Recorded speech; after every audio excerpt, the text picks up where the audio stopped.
Hello Aries, Aries Rising, and Aries Moon people. This is your weekly astrological and card forecast for the week starting December 12th, 2016. And a quick reminder for you guys, if you're interested in some of the longer trends that are going on in December, there is a monthly astrology horoscope playlist on the main channel page, and you can check that out for your December. And of course, if you ever want to get a session with me, you can always follow the links below or go to integrativemysticism.com. So, Aries, this week is very interesting. It's a little bit out of the norm, the way I would normally do our horoscopes, but that's because the major angles, the major shifts going on relating to this week specifically, but not the whole month, but specifically, are happening for the entire week.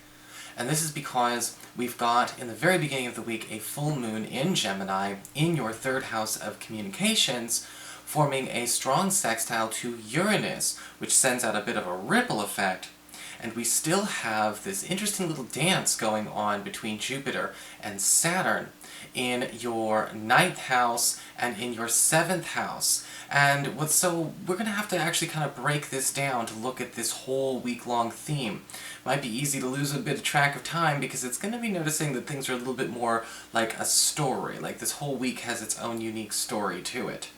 And when we talk about this full moon, this is a week where we're going to be rewriting a lot of terms, I guess you could say, when we look at the full moon and Uranus together, rewriting a lot of rules, rewriting a lot of obligations, a lot of contracts, a lot of maybe agreements that you have literally on paper. But when we talk about rewriting things, we are talking about getting rid of a lot of old rules, old regulations, maybe even social boundaries that are actually doing the opposite of what they are intended. And these could be rules that we have going on at work that are actually making things unproductive. These could be rules in relationships that are actually making people more uncomfortable than they are comfortable in the relationship. This is a week where a lot of Aries people have a chance to really start tearing down a lot of bad constructs in these areas, and these are all agreements and obligations that you've made or promised or attached yourself to in regards to others. And because it's the first house and the third house, this will not be reserved to any one particular area of your life. When we talk about Jupiter and Saturn playing around, now we are definitely talking about your love life, or at least your closest one-on-one relationships, because remember, that is where Jupiter is. And when it's connecting to Saturn in the 9th house, we are still talking a lot about rules. We're talking about dialogues and boundaries and expectations. But Saturn's in your 9th house of higher education and multicultural exposure. And you and a partner, or perhaps you and a new partner, are going to find that trying to actually have your relationship in a conventional way, following traditional rules, trying to do things like somebody's parents did, or, maybe we're accidentally doing things the way we've always done relationships, just isn't working this week. And you may find out that you and your partner are kind of changing the game with your relationship by adopting a new style of doing things together. Might be actually, okay, well, our cultural norm or our relationship norm needs a bit of a spit shine. And so we may actually find out that this week, we are experimenting with a new way to relate to each other, or again, maybe even adopting or emulating a different way of looking at the relationship or performing in a relationship based on what we've seen work for people that are, again, operating from a different type of norm than we are. This might not be permanent, but I do think that we are going to grab some pieces that are better fits than what we were given to bring to the table in the first place. And so it's going to definitely be a securing aspect, because that's what Saturn does when it comes to Jupiter. It makes something more secure, and it is optimizing. It's kind of like a defragment of the computer, only we're defragging your relationships. So what's going on with your cards then, we may ask ourselves? Well, for your spiritual advice, we do have the card of the Elf Queen. And the Elf Queen is a very interesting card because it talks a lot about, I guess you could say, the burden of leadership and the burden of responsibility And the chances are that you might not necessarily be speaking popular truths this week, but you will be speaking the truth nonetheless. And it also talks about the need to, be willing to do something difficult or maybe even emotionally challenging because it's the right thing to do for all concerned. Sometimes we have a hard time doing what's best for our kid, or best for our partner, or best for our work team because we know they're not going to understand it right away. We know that it might actually challenge, something that might be a little easy for them. Stop coddling them, holding them to accountability can hurt their feelings, can make them feel alienated. But sometimes that's what happens to the leader. The leader gets alienated because the leader's not meant to be the most popular guy or gal there. The leader is supposed to be making sure that everyone can function, but also at the same time understanding that everyone's needs are being met. So there's a difficult balance going on there, because the leader is not the same as a delegator. A delegator is beneath the leader.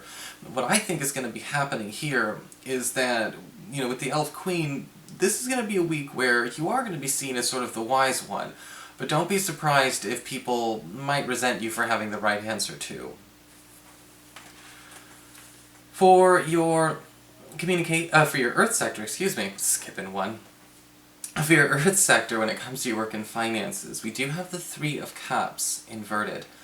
Again, there may be some feelings of being unpopular at the office this week, and the Three of Cups inverted can talk a lot about you maybe actually being unpopular for staying neutral in a conflict that is happening between two co-workers, or possibly between a client and your company. And the Three of Cups inverted says that staying neutral is the right thing to do, and just because people get upset that you're not picking sides, it doesn't mean that you should be picking sides. Financially, the Three of Cups inverted is warning you against people who might be trying to, guilt trip you into spending more money on them than you should.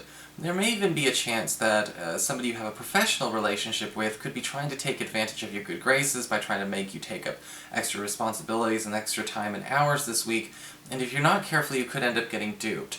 All in all, though, the Three of Cups inverted does talk more about the social politics of your economic life this week, but it doesn't really say anything bad or harsh about your finances, which, to me, no news is good news.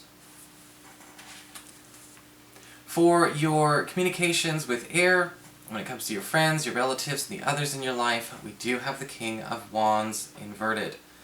Could be some problems going on this week with somebody close, possibly another fire sign like yourself, an Aries, Leo, or a Sagittarius, or somebody with a heavy amount of that going on in their chart and in their disposition.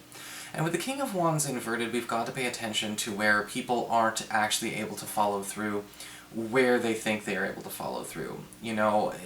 Sometimes with the King of Wands inverted, I see a bit of a poser. And this might be the situation that we're looking at here. Is somebody volunteering? Is somebody trying to make themselves look big and bad and awesome and totally reliable, only to find out that they're not really right for the job? This is a card that can show up for that. It's kind of like this person's, not necessarily meant to be here, and they won't be living up to their boasts. If you're in a situation where it feels like maybe somebody is trying to, win you over or get some kind of position of prestige with you, whether they're trying to talk about them being the best, or you can hand this responsibility to them, or you can rely on them for this and that, you're going to be noticing their attention span is going to switch 1 minute to the next, and they're not going to make good on that deal. So this week, make sure that if you are overly reliant on somebody who does tend to be a bit more brash, or perhaps tries to make up for lack of experience with a lot of enthusiasm, I would ultimately take that person with a grain of salt. Just a pinch of salt this week, more than a grain. For your challenge this week with fire, we have the Page of Wands inverted. Okay, so commitment seems to be an issue for everyone in the Aries sphere this week. Because the Page of Wands inverted can talk about you, Aries, being tempted to kind of flake or to ghost, in a sense, when you shouldn't. Alright, because sometimes with the Page of Wands inverted, we do lose passion for something or somebody, sometimes we do end up getting burnt out a little bit on the, on the situation that we're in, but the Page of Wands inverted is kind of saying your challenge is to make sure that you understand that if you bail out or flake out or ghost, you might be actually throwing out the baby with the bathwater. this does look to me like you might be trying too hard to avoid conflict by avoiding everything. And this week you've got to make sure not to do that. The Elf Queen as the spiritual advice that we got earlier really is a good card to show here that you should not be thinking about being liked and being popular more than doing the right thing. Okay, because sometimes doing the right thing doesn't make us popular right away, because not everyone is on that page yet. You've got to give people time to get on that page. For your emotions with water and your romantic life, we've got the Three of Pentacles, inverted. Okay, again, now we need to talk about rewriting rules. I think that's why everything's inverted this week. Where are we afraid to divert from the rules? Where are we, maybe we all think that the rules are the only thing holding us together. Well, that's not necessarily true in anything in life. And the Three of Pentacles inverted says you and your partner are actually going to have a great week, so long as we are okay with understanding where we need to stop being attached to certain roles and certain duties that we think our partner or we are supposed to have. Rearranging that and, instead of trying to hold people to it is a lot better. Because sometimes people, again, maybe you might be noticing like a crush or somebody you're interested in is so rigid in terms of their rules, what they think a relationship is supposed to look like, that they suffer from a major failure to utilize, people in their best strengths, and to have people utilize their strengths effectively. And this could have to do with, how we handle household finances, how we handle just regular chores and routines, how we handle making time for each other in our relationship, or finding the opportunity to bond more, or how we handle our kids. Are we utilizing everyone's expertise effectively, or is everyone just kind of doing what they think they're supposed to do because they are a guy or a girl or this age or, whatever? Because again, those guidelines, if we're failing to utilize expertise here, then we're not actually reaching our fullest potential with this. So that is your forecast, Aries. I hope you enjoyed it. And I hope you, don't lose heart. This is not a bad reading. Just don't be afraid to challenge what might be considered the consensus when it comes to all these rules this week, because your job is to rewrite them. And if you'd like to ever get a session with me, you can always follow the links below, or go to integrativemysticism.com.